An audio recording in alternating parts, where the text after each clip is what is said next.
Hello.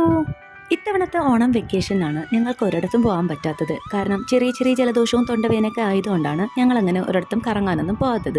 പക്ഷേ ഹസിൻ്റെ family പെട്ടെന്നൊരു trip plan ചെയ്തു. അതും സ്കൂൾ തുറക്കുന്നതിൻ്റെ തലേ ദിവസം, അതായത് സൺഡേ. അതും ഒത്തിരി ദൂരത്തൊന്നുമല്ല, ഇങ്ങ് തൊട്ടടുത്ത് തന്നെയാണ് സൂര്യകാന്തി പൂക്കൾ കാണാനായിട്ട്. ഇനി ഒത്തിരി ദൂരത്തൊന്നും പോകേണ്ട കാര്യമില്ല, നമ്മുടെ ട്രിവാൻഡ്രത്ത് തന്നെ അതിൻ്റെ ഒരു ഷോ നടക്കുന്നുണ്ട് സെപ്റ്റംബർ 15 വരെ. അപ്പോൾ ഞങ്ങൾ പോകുന്നത് അത് കാണാനായിട്ടാണ്. സൂര്യകാന്തി മാത്രമല്ല, വേറെ ഒരുപാട് ഫ്ലവേഴ്സൊക്കെ ഉണ്ടായിരുന്നു.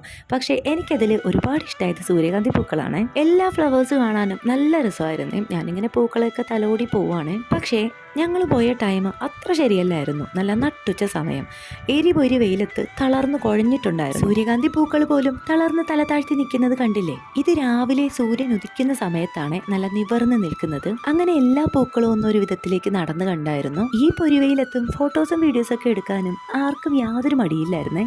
ഈ കൂട്ടത്തിൽ ഈ ഒരു പൂ കാണാൻ നല്ല ഭംഗിയുണ്ടായിരുന്നു കേട്ടോ. വാടാമല്ലി ആണെന്ന് തോന്നുന്നു.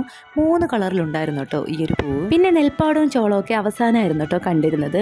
അതിൻ്റെ കൂടെ തന്നെ 1-2 വെജിറ്റബിൾസും കൂടെ ഉണ്ടായിരുന്നേ. അങ്ങനെ ഇതെല്ലാം ഒന്ന് കറങ്ങി കണ്ടപ്പോഴേക്കും നല്ല രീതിയിൽ തളർച്ചയും ദാഹമൊക്കെ ഉണ്ടായിരുന്നു കേട്ടോ. നല്ല വിശപ്പും ഉണ്ടായിരുന്നേ. എന്നാൽ പിന്നെ ഫുഡ് കഴിച്ചിട്ട് പോകാമെന്ന് വിചാരിച്ചു. നല്ലൊരു അടിപൊളി ചിക്കൻ ബിരിയാണിയും പിന്നെ നെയ്ച്ചോറും സാമ്പാറും ചിക്കൻ ഫ്രൈയും സാലഡും അച്ചാറൊക്കെ കൂട്ടി അടിപൊളിയായിട്ട് തന്നെ കഴിച്ചിട്ടുണ്ടായിരുന്നു.